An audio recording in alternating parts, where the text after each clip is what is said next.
आता नाशिकच्या मार्गाला मी लागतोय, याचा मला खूप आनंद होत आहे.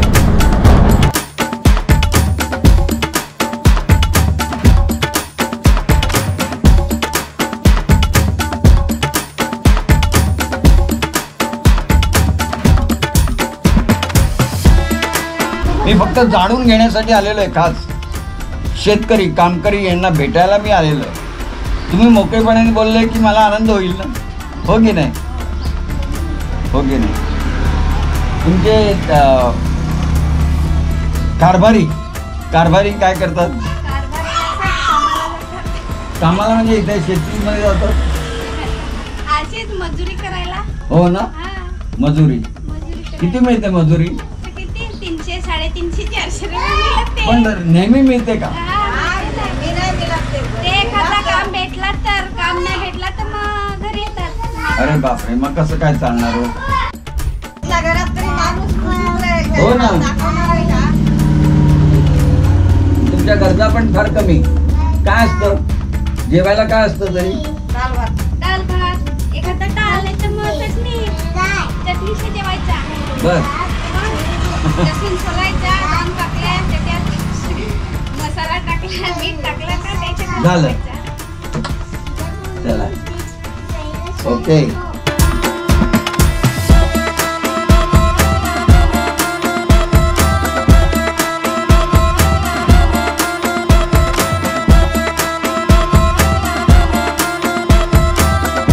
त्यापासून 13 किलोमीटर आमचं चालून झालेलं आहे आणि आता कोरांडा म्हणून या ठिकाणी आम्ही थांबलो होतो. आता 4 वाजता आम्ही चालायला सुरुवात करतो.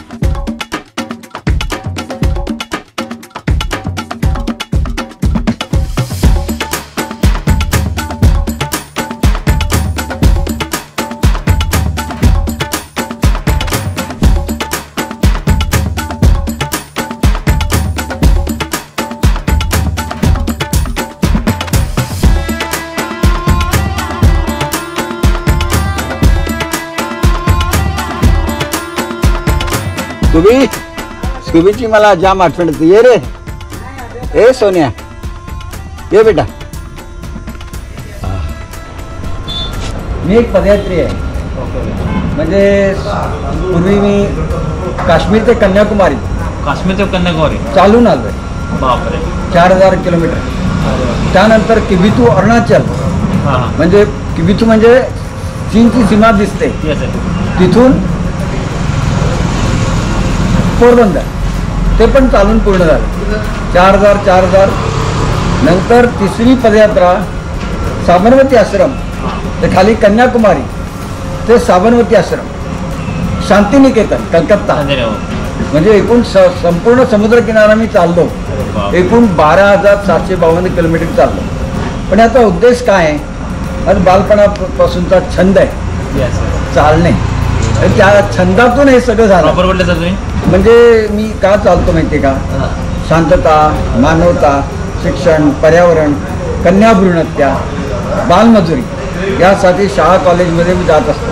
आता विक्रमगडमध्ये एक शाळा आहे, तिथे मला बोलावलं आहे. तर अशा ठिकाणी मी संवाद साधण्याचा प्रयत्न करतो. आता सकाळीच जरा मी हायवे सोडला ना, गुजरातचा हायवे, लगेच आल्याबरोबर एक शेतकरी बांधव त्यांना मी भेटलो. त्यासाठी मी बाहेर पडलो. माझं मिशन पूर्ण झालं पाहिजे बस. शेतकरी कामकरी यांना भेटायचं आहे मला, बाकी काही नाही. बस किती कष्ट पडले तरी चालेल, पण मला पूर्ण करायचं आहे. वयाची बाधा नाही मला. काम पूर्ण करूनच मी जाणार, त्याशिवाय नाही. तू आहेस माझ्या पाठीशी बस. देवा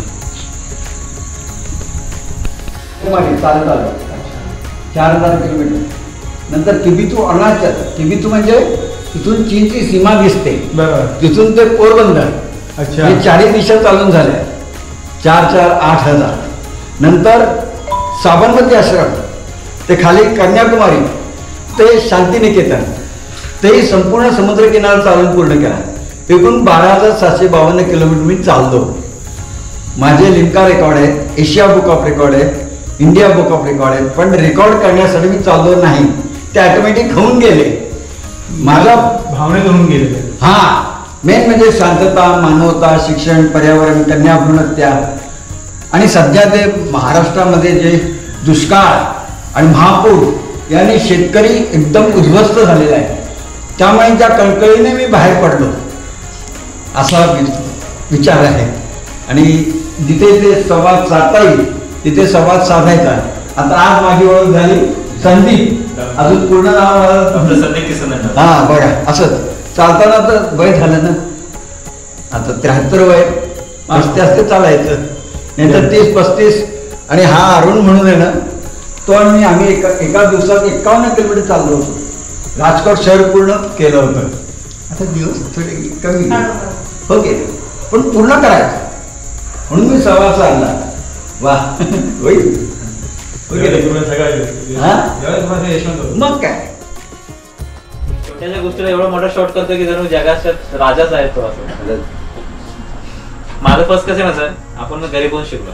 हा पुन्हा शिष्यांच्या त्या फुटपाथवर आपण 2-3 दिवस उपाशी राहून जगलेलो आहे. अरे वा. त्या पण आपल्याला गरिबीचे आजही जाणे सर. वा. आज जरी मला 2 पैसे कमवतोय मी, माझ्यात मला नाही वाटत की पाय गुडल्यांचे शूज घेऊन जगावं. माझे ते 4,000 रुपये कोणाचे उपयोगी होतात ते बघतो. 300-350 चप्पल वापरतो साधी. वा. साधी कपडे. हा ड्रेस पण 1000च्या वरती नसतो मला. वा. नाही आवडत, जगाला माहिती आहे आमच्या नशीब जेवण छान. पण काही. आणि माझं सगळ्यात मोठं बँक बॅलन्स तर हे आहे.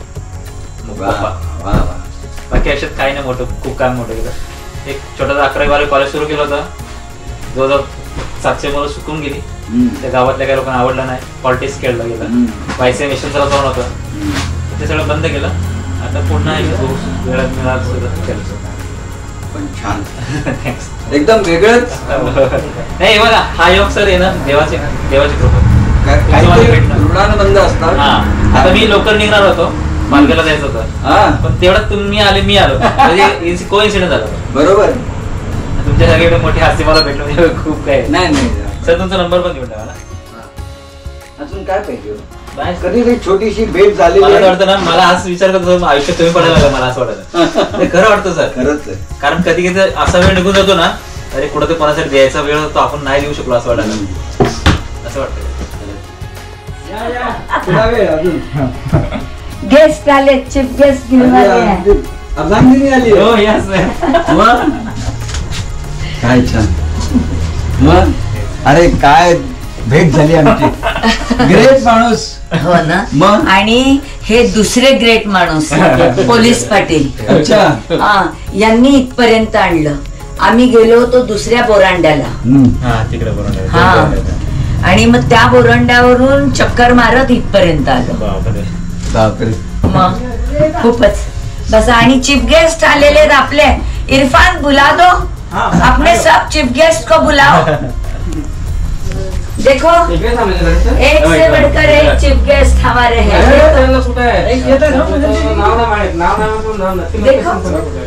देखो उनको. अरे वाह. देखो देखो. अरे वाह. ये हाथ मिलाओ. वाह. और कहाँ है रविंदर नहीं आया. बाकी लोग कहाँ है, बुलाओ उनको बुला लो. बघा काय संबंध. हे सगळे आपल्या तिकडे वॉचमन म्हणून डोंबिवली. मी म्हटलं की येणार का, मी चालले बाबांना भेटायला. हा, फुल फॅमिली हम आएंगे.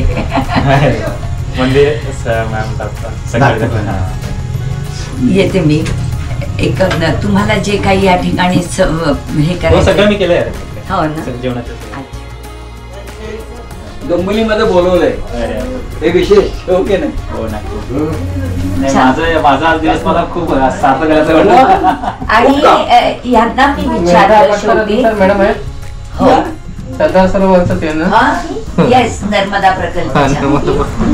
कारण की यांना मी विचारलं आणि हे जेव्हा म्हणाले की बाबा मी पोलीस पाटील आहे, मी म्हटलं आता काही करून मला त्या बस पर्यंत तुम्ही पोहोचवा. कारण की जाम शोधत आलो कुठून. कारण की कसं झालं. चहा सांगू कॉफी सरांनी चहा घेतला. चालेल, चहा नक्की.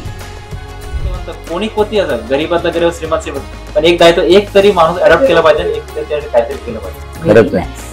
गेली नाही. माझं एकच आहे, आता कधी आपण सगळ्या देवांना एकत्र सगळं म्हणतो, पण कधी कधी असं आहे की देव जे सांगतो ते मला मंदिरात नसतं, माझ्यापेक्षा तुम्ही चांगला हार्ड. आता साईबाबांनी पाण्यात दीप जोडला, साईबाबा स्वतः अंगावर काय सोनं घालता आलं असतं का? आज जे काय पैसे साईबाबा कोणत्या अकाउंट जातं का? काय हेच माझं मध्ये पाहिजे जाताना एक पीठ जरी एखाद्या गरीबाला एक घर बनवू शकतो. नाव काय आपलं? डॉक्टर संदीप दंडल. संदीप, तुला अगदी इन शॉर्ट असं सांगते की विद्याधरचे वडील आहेत ना, त्यांनी 1900 आपल्याला स्वातंत्र्य मिळण्यापूर्वी 1940-42चा तो लढा होता सत्याग्रह. त्या काळात ते पुण्यात राहत होते आणि एका केशवपंत स्त्रीची त्यांनी लग्न केलं आणि मुली सकट तिचा स्वीकार केला. आणि मुळशी सत्याग्रह तुला माहितीये का? मुळशी सत्याग्रह, हा, तर 1921 मध्ये मुळशी सत्याग्रह सुरू झाला. त्याचे मूळ प्रवर्तक विद्याधरचे आजोबा. तेव्हा विद्याधरचे वडील 6 महिन्याचे होते आणि त्या 6 महिन्याच्या मुलाला घेऊन ती माऊली तुरुंगामध्ये गेली आणि सेनापती बापट हे नंतर येऊन त्यांना जॉईन झाले. पुण्याचा जो सेनापती म्हणजे विद्याधरचे आजोबा हे डॉक्टर बाबासाहेब आंबेडकर, पंडित जवाहरलाल नेहरू, महात्मा गांधी, सुभाष बाबू गेणू यांच्या उठण्या बसण्यात,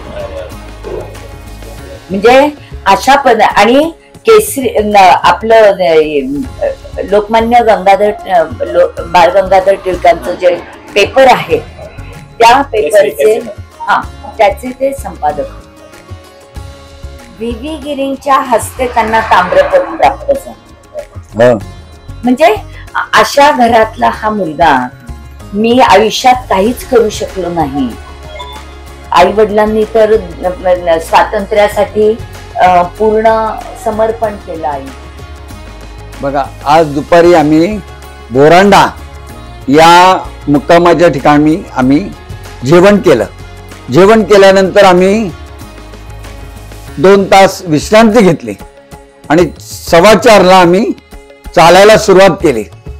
आणि बऱ्याच ठिकाणी आम्ही थांबतच मी आलो समजा, पण ठिकठिकाणी लोकांशी संवाद साधला. जमेल तिथे पॅम्पलेट देण्याचा प्रयत्न केला, दिलं. आणि अजून पुढे जाऊन संदीप दंडवते इथे आम्ही असंच म्हटलं तर रात्रीचा मुक्काम कसा बघावा या विचारात मी आतमध्ये गेलो आणि ते 100 पावलं खरोखरच लाभदायी झाले. आणि त्यांची इतकी छान मैत्री झाली की त्यांनी बरंच काही काम केलेलं आहे याचा मला अभिमान वाटला. आणि नंतर त्यांनी मंदिरही केलंय, बरंच सामाजिक काम करतात आणि ते डॉक्टर आहेत शिवाय. आणि बऱ्याच गोष्टी मला त्यांच्याकडून समजले. आणि आज रात्री तर खास माझी अर्धांगिनी विंदा, त्याच्या आपला खगिंदर वॉचमॅन आणि त्याची फॅमिली सगळे गाडीतून मला भेटायला आले. याचा मला खूप आनंद झाला. विशेष म्हणजे संदीपनी आम्हाला पाहुणचार दिला आणि त्यानंतर आम्ही आता सगळं जेवण वगैरे झालेलं आहे, मस्तपैकी विश्रांती घेणार आणि सकाळी मात्र जमेल तसं लवकर चालायला सुरुवात करूया. सब वीडियो देख रहे हो, लाइक और फॉलो करो, चैनल को सब्सक्राइब करो.